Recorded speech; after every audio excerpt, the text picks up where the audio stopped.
Welcome back, everybody. Still recovering from the lost footage stuff. I did try to recover it again. Not going to happen. Anyhow,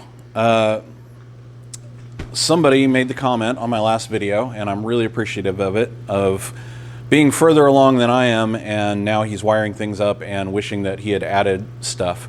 And I was trying to think about all the things I wanted to add right now, and I had completely spaced out some stuff that he had mentioned. So I am going to take that into consideration before this all comes apart so I can go add things. And these are going to be things like my antennas. I don't have the antennas right now, but you can go download the templates so I know exactly what size they are. I did plenty of research this morning. I have a good idea of where I want to put them so they're not going to interfere with anything else. I also have the belly beacon light that needs to get a hole in the belly somewhere for it. And I'll put a doubler in for that, plus all the wiring and stuff that's going to go in here. So before this comes apart, at a minimum, I'm going to mark out and drill where the different antennas are going to go. I will make doubler plates to go in there for them, and I will get the hole drilled for the belly beacon. No, you won't.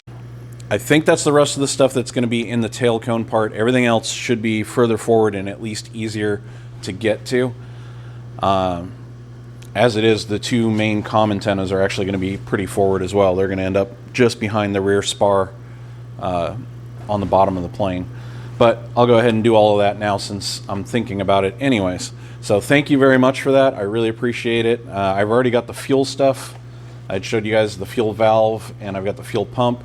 Those are going to get mounted and mocked up so I can get that all plumbed before everything is permanently installed again as well, just to make life easier later on. It's not to say I can't get to any of this stuff or I won't be able to, but do it while it's easier. Anyhow, yeah, so what I have left now is to figure that stuff out. I've got a little bit of drilling on this side panel I got to do.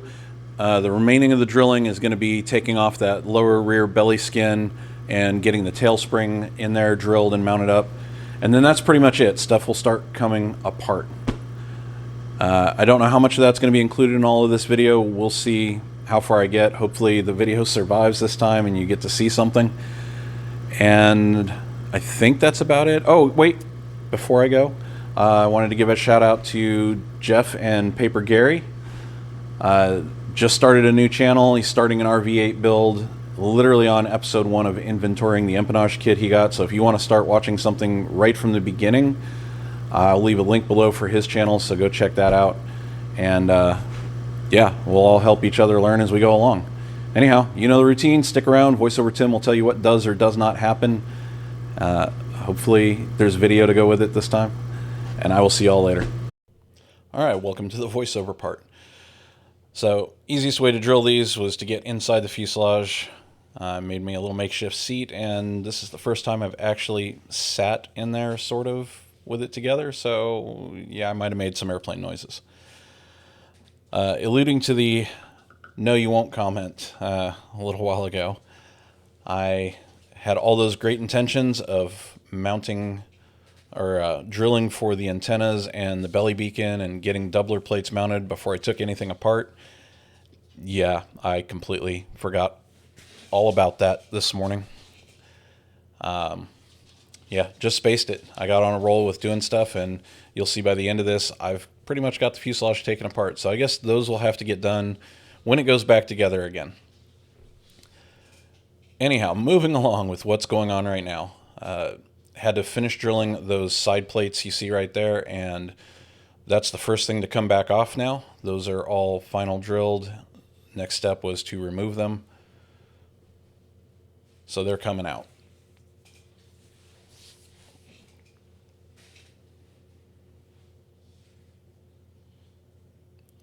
Okay, on to the tail spring mount. Right now you see it's just sitting up there on the aft deck. First thing I have to do is remove the very aft bulkhead there. Get it out, and then get the tail spring mount clecoed to it, which those holes got drilled quite a while back when I was first fabbing all of that up. And the whole point to what's going to happen here is there's two rear holes that have to mount to the next bulkhead. So this needs to get temporarily installed so it can get lined up and those holes can get marked and drilled. None of that got done earlier because you need the rest of the fuselage together to make sure everything is as straight as it can be.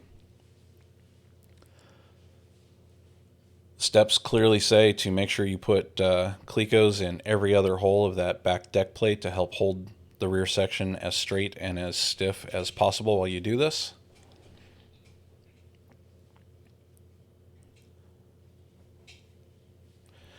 And then I went ahead and made some alignment marks based on what the plans say. I think it's 3/8 of an inch above the mounting holes you make a line, and then I just gave myself a vertical line so I kind of had a center reference point.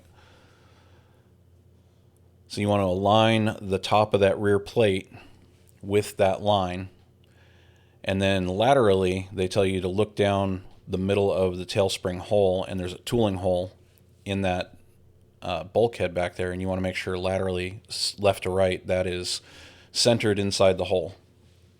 And if all of that is good, then you clamp it and back drill the two mounting bolt holes into the tail spring mount. I mean, it is sort of a beefy area, but I'm kind of surprised it's not a little beefier than what I thought it would be, considering this is technically a landing gear mount. There you go. You can see it's lined up. Also had to make a couple of little shims. The plans tell you you probably will have to, and I did. They're two 3/4 inch square shims out of some of the thicker material I had. Right now they're just kind of laying in there, but in a minute I'm going to center drill them and they get clecoed in with everything else. There's a shot of that tooling hole. You can see the alignment there.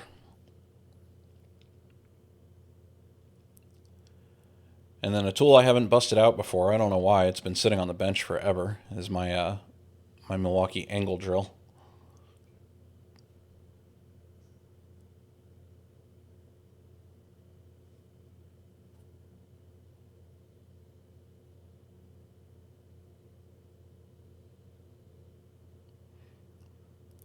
And just fidgeting with getting it clecoed in place, getting the shims in.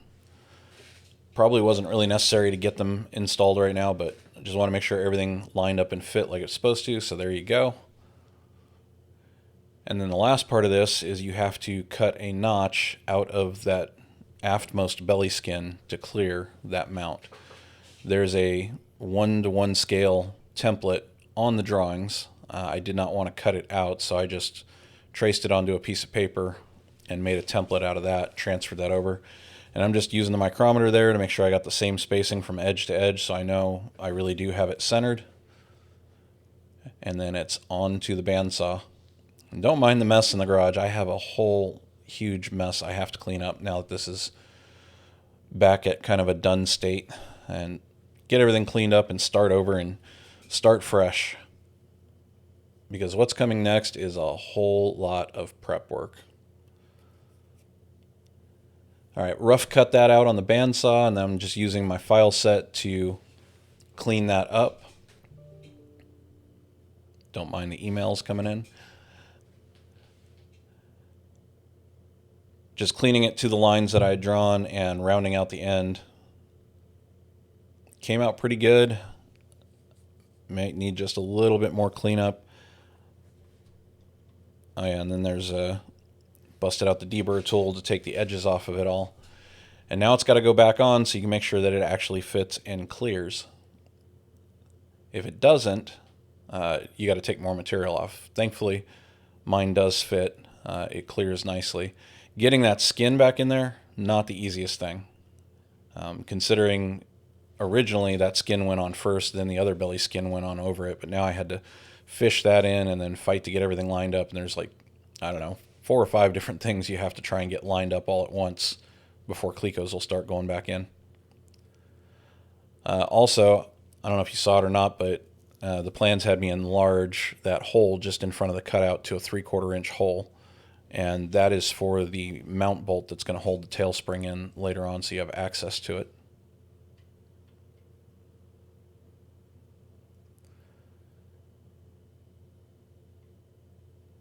And there's a shot of it. You can see I've got pretty good clearance. came out pretty good. I'm happy with it. All right, so that's it for all of the fuselage main prep, drilling, and everything else, which means it's time to take it apart. Really sad. I was enjoying seeing the fuselage in one big piece. It's going to be probably a fair amount of time before I see it like that again. But like all things on this plane, it's got to come apart, and that means every single one of those holes has to get deburred and either dimpled or machine countersunk or whatever else, along with edge prep and the priming and the painting and all the other stuff that's going to happen to it. Well, I did screw up and not make the holes for the mounts for my antennas and the belly beacon and all that. I do at least know where they're all going to go, so that was good exercise. I know where everything needs to go, what I need to put in, so that should be easier to deal with as I put it back together. I do have the rest of the wiring harnesses coming to finish off that part of everything, so that will go in as it goes back together. But like I mentioned earlier, up next is going to be getting the garage cleaned back up again so I can start with a nice clean slate, and then start processing these parts. All the prep work that's got to get done, all of the priming, the Cerakoting for the regular interior parts, that's all going to get done before this stuff gets put back together. I haven't read far enough ahead to know just what's going to happen next or what part goes back together first. I have a few more things I got to take apart. I need to machine countersink the holes along the bottom center spar section, and then I have to take the side skins, the forward side skins off still, but leave all the bracing in. So that's really the last of the disassembly stuff I need to deal with. But otherwise, you'll see here in a minute, she's all apart. Taking the longerons out right now. Again, 205 holes just in the side of each one of those. Those all got to get deburred, cleaned, and then machine countersunk. That'll be fun. I'll probably set the drill press back up to do that. That worked really well with the wing spars previously. I might set up some sort of jig so I can run it along and do the countersinking without making it too difficult. This fuselage definitely got a lot floppier as things went along here. The worst of it, and you'll see it here in a minute, are these side skins. The plans tell you to take the tail cone apart in the reverse order you put it together. Well, if you spent a month or so putting it together, you might not remember the reverse order exactly. And you can see they're kind of peeling away right now. And that's because I unclecoed them from those stringers that are running down the side. I didn't think about it on this side. I figured it out pretty quick because those side skins are real floppy. There's no curve to them. There's no structure, no nothing. So it'd be real easy to bend one and crease it.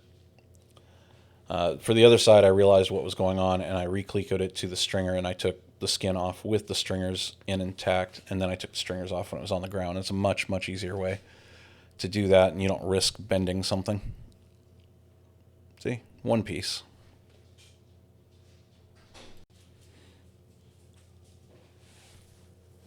Finding spots on the shelves for everything again is also kind of challenging. Instantly, I had a whole huge pile of parts to deal with, but like I said, once I get things cleaned up, I'll start going through them in whatever order it makes the most sense so I can process some parts, get them all cleaned up, painted, primed, whatever, and put back on in the order they need to go, and try not to get anything mixed up. I also tried to make sure I marked everything as best I could. When I put things back together or when I take them out to Cerakote them, I'll probably try and do them in groups of left side versus right side just so I don't get stuff mixed up, because yeah, you can have parts marked, but once you start painting them, the marks go away. And the Cerakote's really good at covering up marks. The primer, you can usually see the marks through it, but getting back down to the seat rib section now, I'll get that other skin off and the other armrest side support assembly off. And then the seat rib section is going to come off as one big unit by itself because that is actually all riveted together. That was the last major assembly I think that I riveted. I don't even remember how long ago that was now. But this is Friday, October 3rd. My birthday is on Monday. I'm taking the day off for it, so hopefully over the 3-day weekend I could get a little bit of stuff done, maybe get some things actually done enough to start reassembling some stuff. That'd feel like real progress. I don't know if we'll get there, but we'll see.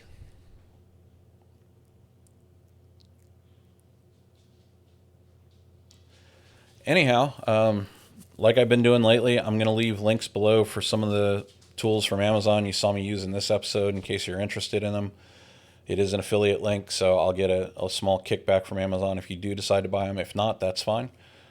If you got any questions about things I did, why I did it, or you see that I've screwed something up, please let me know down below in the comments.